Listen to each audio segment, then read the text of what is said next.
Welcome to the Life Giving Leader Podcast.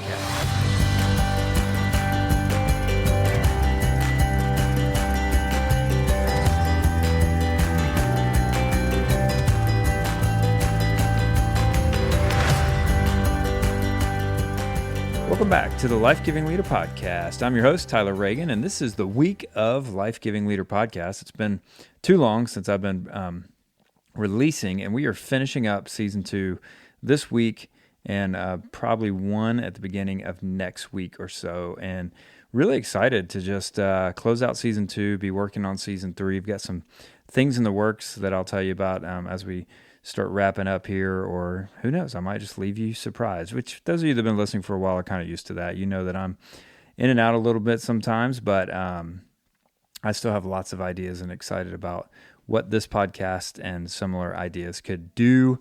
So this is the midweek podcast here. I just released Derek Sanford, a friend of mine, pastor in Erie, Pennsylvania at Grace Church, and has a new book out. And today, I've actually had this one for a little while, and part of that's because I just think this is such a unique conversation with my friends Lauren and Candace Henry, who are the co-founders of Aretios and Aretios.com. We'll talk about that in a few minutes.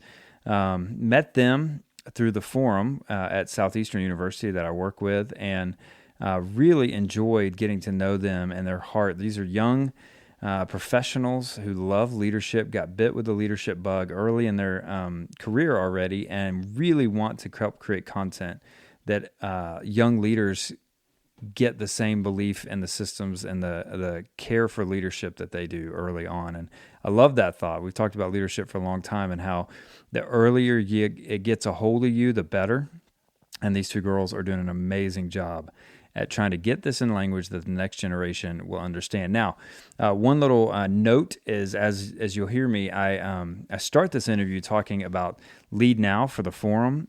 We've recorded this for both this podcast and for the forum and a Lead Now piece of content, and so that's why it says that. I know it says that, and it's going to be fine, guys. You're going to make it through this. The content is fantastic. So, Lauren and Candace, it's fun. They reached out to me actually after the forum back in March, and we just struck up a friendship. We've met a couple times, and really just appreciate their heart for leadership. And I love seeing young leaders go, you know what, this matters. Faith leaders also say this matters, and to do it at such a young age and to fight for the next generation to buy in to this belief system that leadership matters and how we lead affects people's faith. So without further ado, here are my friends Lauren and Candace Henry and the team from Aretios.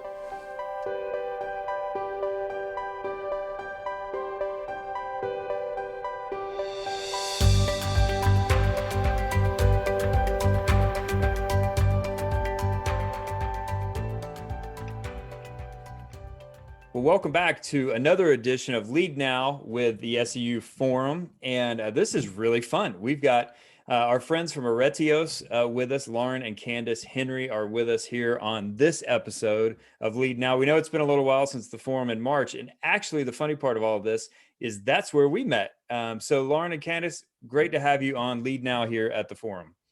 Thank you so much for having us. We're excited to be here. So as we're diving into this conversation today about leading multi-generational teams, I just thought this is such a great conversation to have with you guys because of your heartbeat with Aretios and just being young leaders who are going, gosh, we understand leadership or we care about leadership. And yet so many young leaders, they haven't grabbed this like we have. They haven't seen the importance like we have. Give all of us a little bit of understanding of why you both have launched into this, really this desire and this plan to try to serve next generation leaders. Sure. So we're sisters, and growing up, we got that firsthand experience of what leadership and personal growth could do in our own lives because our parents first introduced us to that. And we started to apply some of these concepts, and we're like, this is incredible. This is really making a positive difference. And as we looked around, we were like, a lot of people our age and in the younger generations aren't getting exposed to that, and they're not able to reap those same benefits that we were. So we wanted to do something about it. We went on to attend a leadership training program for several years and then became leadership trainers for young adults, and then loved it so much that we were like, we want to go on and continue to learn about this. So we got our master's degrees in executive leadership. And then we started teaching courses in personal and organizational leadership as university professors, and realized that there was still kind of a younger voice missing on this topic. And so that's where we started our company Aretios, where we work as success and influence strategists, helping the next generation of leaders learning how to lead well and how to live the life that they were designed for, because it's such a crucial and integral part of life that we live. So I love this. We talked about this on a podcast that we did where your parents had a pretty significant influence on your understanding of why leadership matters. I remember my one of the proudest moments I've had as a dad was my fourth grader. When he was in fourth grade, he's about to be an eighth grader, so time flies. But there was a child in his class who he noticed as a fourth grader would wear the same shirt every day and was just, there was something different going on in his life. And I remember he, as a fourth grader, made the decision, and to me, this is leadership all day long, to go ask us, could he give him some of the extra clothes that he has? Oh, that's amazing. Love that. And then we talked to the counselor, and, there's a plan and there was a system, and this child was definitely in a poverty area that just couldn't afford the stuff. But I remember talking to him as a fourth grader, and I don't think it's too soon to ever start talking about what leadership looks like in those settings. Talk about how, well, let me say this. If you've got a young leader that's sitting across the table from you at lunch and they're going, well, my parents always talk about this, but I'm over it. Like, I don't want to hear it from my parents. Why is it so important that they listen to those who care about leadership, even if it's their parents? I think that it's such an important part of our life because it impacts so many areas of our life. It's not just about leadership for business or even just being a leader to excel in school. This is a way of living. And so, no matter who we're getting that input from, they're usually giving it to us because they want to see us succeed. They want us to be able to have that those tools and the skills necessary in order to do well. And so, it's something that is really powerful for no matter where you are in life. And if we can grasp that at a young age, that puts us so much farther ahead of so many others who maybe didn't have that opportunity. And a big part of leadership is people skills and learning how to build relationships and how to make people work together in a way that they're motivated to reach a goal. And so I think if you can start to learn that, it's just going to help you all of your life and in every area of your life, like Candace said. Yeah. All right. So let's get into a little bit of content around multi-generational teams. Why does this matter so much? Like, there are definitely generational differences between Gen Z and the baby boomer generation. And then you sandwich the millennials and the Gen X's in the middle of that, right? Why does it matter that we create or believe in or fight for healthy multi-generational teams? Well, for the first time in history, kind of like you were alluding to, there are now 5 generations in the workplace. So it's just part of life now. And in order for us to be successful in our team, in our company, we have to know how to navigate this and how to build the relationships and a culture that will bring people together for a common goal. And high turnover is really costly, and it's also avoidable if we get this piece right of how to make people work together and to value the diversity and differences in skill set and perspective that people of various ages can bring. Yeah, it's so tricky. Like, it really is tricky because there were certain things that, like, my parents' generation grew up believing. They were taught this is how you lead. I remember my father-in-law has said to me so many times, he read both my books and he goes, nobody ever taught me this stuff. Yeah. Like, he said, we didn't talk about this stuff, and for generations it was called soft skills, or emotional intelligence wasn't even a conversation, right? And now we have a little bit more knowledge and research and understanding that those soft skills, those people skills, is what makes leaders best. Why would EQ and emotional intelligence be so critical for navigating these multi-generational spaces and organizations? Well, I think it really helps us to be able to work together. And I mean, all of life is about relationships. And if we don't know how to work with people, we can't solve problems together. We can't succeed together. we're not able to be as productive. We have to know how to connect with other people and how to bring the potential of others to the surface in order to be successful. Yeah, it matters everywhere, but specifically in navigating this, right? Like, so let's put the shoe on the foot of the next generation leader. What are some keys that you guys think of how to lead well to those above you? So leading up, what does that look like? What are some keys that you have seen that next generation leaders need to prescribe to make sure that they're successful from the moment they start into a new spot? I think one of the first things in this concept of leading up that you mentioned is setting the example first. If you're younger, you're probably going to be met with some of those stereotypical feelings from more mature people who aren't sure if you really earned a spot here or if you're up to the same level. And so if you start by listening a lot, exhibiting respect to those people who are above you and their experiences, and then also setting a good example, giving your best effort, doing everything with excellence, then you start to build your own reputation of, wow, they are a credible person. They do quality work. They do have a place here with all the rest of us. And then being willing to pace yourself. I think a lot of young leaders want to do this really quickly and they want to just jump in and start leading the people who are above them. And this is something that takes time. Yeah. So go ahead, Candace. I was just going to mention also asking questions. I think that that's something we don't do enough of as young leaders. We sometimes want to just come in with our own agenda and ideas. And if we don't ask questions, we can easily have incorrect assumptions, either of the situation or of team members as well. Yeah, and I think you're both onto something, which is really important. Just that that posture with which you step into this space. Why is it important, though, that young leaders recognize that although they feel like and maybe feel they deserve or have the skill set or whatever to be at the position above or position above, why is the process so important as they're developing their skill set, their understanding of their leadership? Like what can they learn when they're not the boss? Well, I think that idea of the process that you mentioned is so important because it's the process that makes you, not the destination or the position. And so, like you said, a lot of young people want that overnight success. And regardless of your age, there's some transfer of knowledge that needs to happen if you're new or stepping into a new role, a new community, a new organization. And so you need to kind of get your footing and sort of learn the lay of the land before you can start saying, here's how we should move forward. I think we can also get kind of overwhelmed by the role if we're not emotionally or spiritually or just personally mature enough to handle that. And I know I've certainly experienced that in my own life, wanting to step into things before I was really ready for it. And thank goodness some of those opportunities didn't happen on my timeline because I wasn't ready yet. I needed to grow in certain areas of my life. I needed to acquire certain skills or meet different people who would help me to be prepared. So when I did step into that role, I had all of the skills and abilities necessary to handle that well.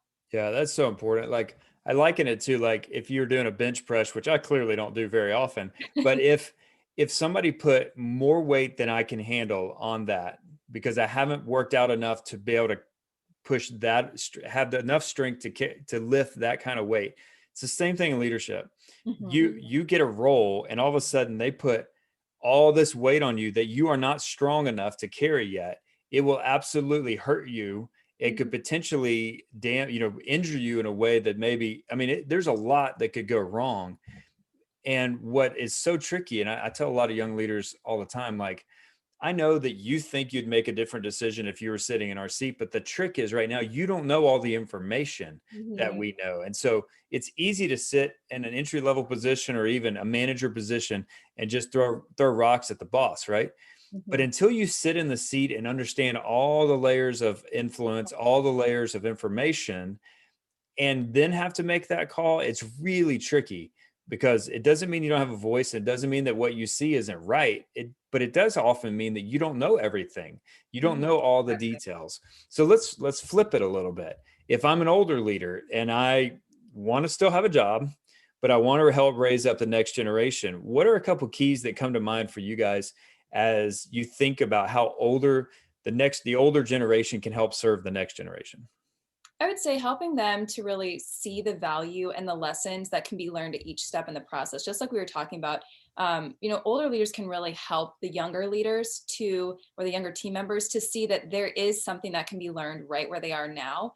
Reminding them like, hey, this may not be your dream job that you're in right now. You might be frustrated with, how quickly or maybe not so quickly you're moving in this position, but remember that you're learning these skills, you're learning the things that will help you to be able to move forward. I think one of the other things that will help those young leaders avoid being crushed by those roles that you were talking about, because Candace and I have seen that happen to several Mhm. people where, maybe in their best effort to try and empower the next generation, they give them too much responsibility. And we saw that, crush a person, they just didn't have the support. So as a more mature leader, make sure that even if you are delegating responsibility and influence, Yeah. that you're still there with them. That way, you can mentor them in the process. If they make a mistake, you're there to help come alongside them, help them get right back on the correct path, and able to give them, questions and answers to questions that they have. Because if they don't and they have too much too quickly, it hurts everybody. It hurts the organization. It hurts that young leader, and it makes the more mature leaders look bad because they delegated to someone who couldn't handle it. Mhm. Right. So that mentoring, I think, is the key thing. And then the mentoring process also helps the younger leader feel like valued and that they're on a growth plan, that there Yeah. is room and a direction to move forward, which is what we want, right? We want to be able to advance and improve. Yeah. So if an old leader though says, like, if they came to you, either one of you, and said, "I'm going to mentor you on what this looks like," how does that respond? Is there a way to do that that doesn't feel like you're mentoring me? Because a lot of times young leaders will go, "I don't need a mentor," Mhm. but we need that step. So what do you think about that? Like, if you hear me come to you, I'm going to mentor you guys. Like, you see what I Yeah, mean? Like, no, Yeah. it is. what's the It's best way more. to do that? I feel like it's building a relationship. Mhm. First, just get to know that young person. Make time to build the relationship where you talk to them, maybe not just about work, but building that connection there. That way they feel like, if I had a question, I feel comfortable coming to you because I know he cares and he's a nice person. And, if I need something, he's got my back. And then they'll start to feel more comfortable saying, hey, Tyler, I have this happening in a meeting and one of my team members, what would you do in this Yeah. situation? And then that's where your chance comes, instead of being like, you're my project. No Right. one Right. wants to Right. feel like a project. But if they feel like there's people who are there that they can go to, then they'll be more comfortable asking those questions, and they know they won't be judged either, or thought of like, you're only asking because you're not capable enough. We Sure. see that a lot. People don't want to ask the questions because they're afraid it's going to show that they're weak. But if you've made that available, then they'll be able to grow in the process. Yeah, and if you do it right, I mean, I know I talk in my newest book about fresh eyes. Like, if I'm an older generation, I've got these great young leaders. If I don't give them a safe place to communicate what they see and ask questions about why are we doing things the way we do things, I've always said if the answer you give when they ask that question is, "Well, we've always done it that way," if there's not more to it, if you can't say we've always done it that way because blank, blank, Mhm. and blank, then we really need to revisit whether or not we actually are on the right track. Or maybe this young leader, this next gen leader is onto something. Maybe they're seeing something. So it definitely works both ways, right? Like, you don't necessarily want to be told, "I'm going to mentor you." But at the same time, as an older leader, I want to know that you're open to feedback. I want to know that you're open to me speaking into the business of it, not just because I'm the boss, but because you actually want to hear from that, or hear me on that. How Mhm. how does trust play into all of this? Like, why is trust going to be so important for building healthy multi-generational teams?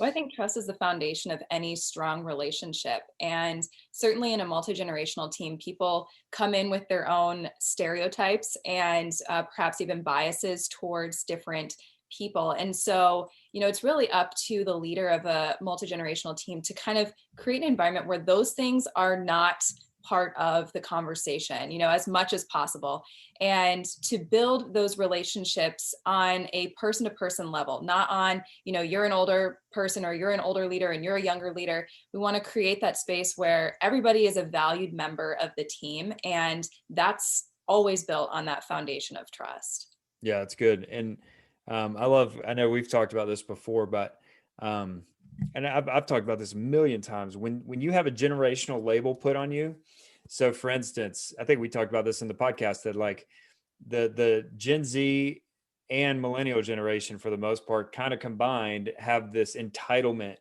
stereotype put on you. So, and you both were like, that's not us. Like, we don't feel like you're repulsive. Like, no way, that's not who we are. Whether you like it or not, you're in that generation that has a label like that. Right. What do you say to leaders going, well, I don't like this generational label. What do we do? Because a lot of, again, if I don't know better, and I don't know you yet, because you just joined the team, I'm lumping you into that category now that you're in our company. What can you do to go, yeah, but that's not me. I'm going to take this label off. I think it's really important that you have the perspective of teachability. So on both sides, the younger leaders and the mature leaders, because true leaders can learn from anyone, regardless of age, regardless of how many years of experience they've had, because of that idea that you said of fresh eyes and different perspectives that people can bring. So if you can adopt the posture of being able to see people as a valued member of the team, regardless of what their age is, that they can bring and contribute something that can help us, that's going to help. I worked on a multi-generational team where they even made comments basically saying that the main reason I was there was so they could have a younger face to point to. And so awesome. Made me feel great. Yeah. So I came on with that, and I was like, I am more than just a marketing advantage. Like, I can contribute and I can help you. And as I started to ask questions like you were talking about of why are we doing it this way? This doesn't seem that effective. And I was able to help them break out of a lot of ineffective processes that they had just done because they'd always done it that way. Yep. And then we were able to go to 2 back-to-back record-breaking years of success because we thought about things in a new way.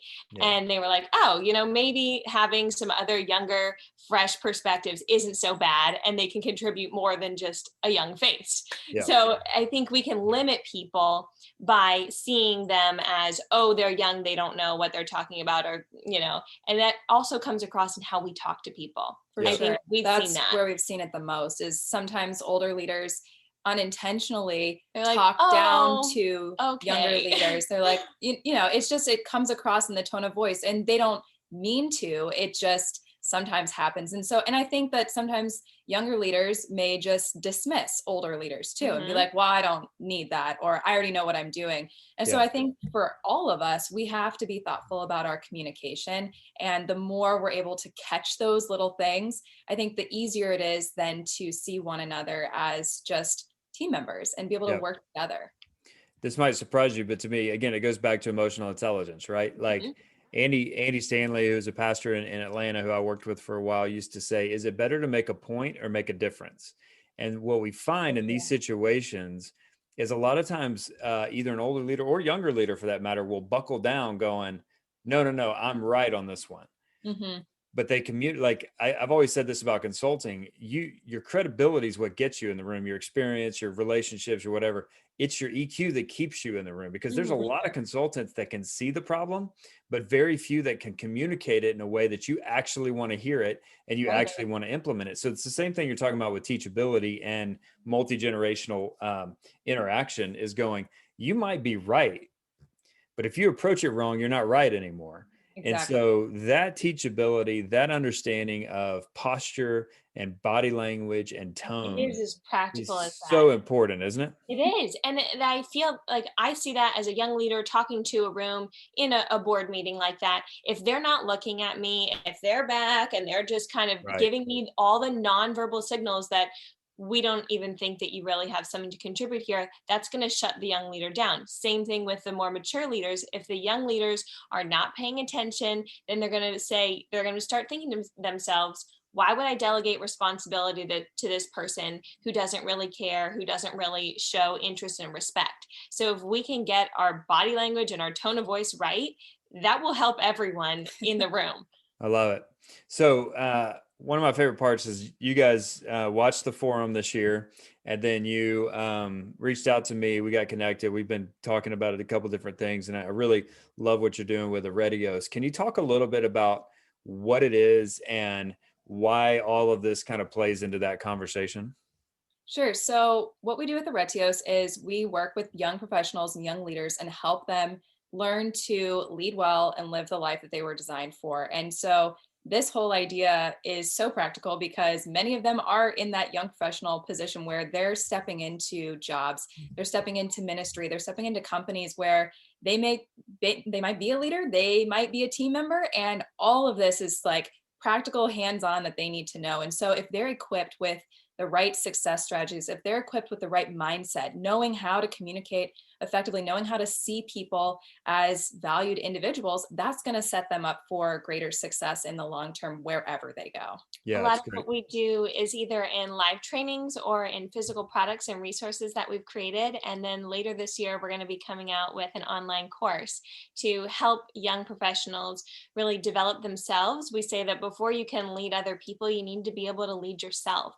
And so this course will focus on those foundational success strategies that we can start to implement in our own lives. And once we've started to learn those and practice those, then we can build our influence in helping more people to do the same thing. And that is where we start to develop our skills as a leader. And for those leaders watching, listening, that want to find out more, what's the best way to do that? So you can head over to aretios.com. That's ARETIOS.com. And we'll also put a little checklist of some of the things that we've talked about today for healthy multi-generational teams over at aretios.com/teams. That way you can have kind of a little diagnostic tool and a refresher of some of these key points to how to get high performing and healthy teams. That's great. Well, Lauren and Candace, thanks for what you're doing to serve the next generation. I think one of the things we've talked about is you're not just serving them, you're also serving the older generation. Like, we got to work on this together. And I think that's the key to all of this. And so for those of you guys watching, we are working on the details for the forum in 2022. So be on the lookout for that. We'll be getting back to you with that, and just grateful to have an opportunity to sit down and talk about leadership here on the latest version of Lead Now for the SEU Forum.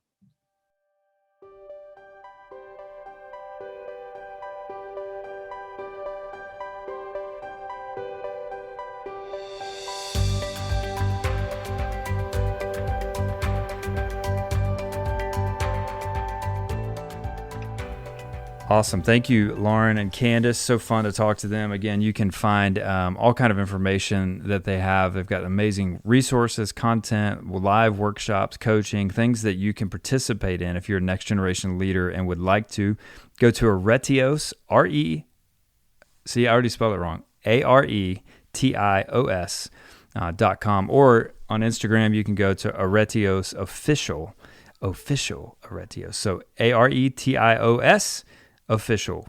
And you can keep up with the girls and what's going on there with Aretios, and super excited just to have a friendship with them. As you guys know, one of my heartbeats is to always highlight next generation leaders that are doing great things. And so I'm really grateful for them reaching out, getting in contact, and hoping that down the road we can do some more fun stuff together. So check it out. I know it's going to be worth your time. And if you have a young leader, next generation leader that's starting a new career or whatever, 2 ideas: get them leading things you didn't start by yours truly, and connect them to Aretios. And so thankful for you guys. Excited to have another podcast coming at you this week. Hello. So without further ado, I will see you on the flip side.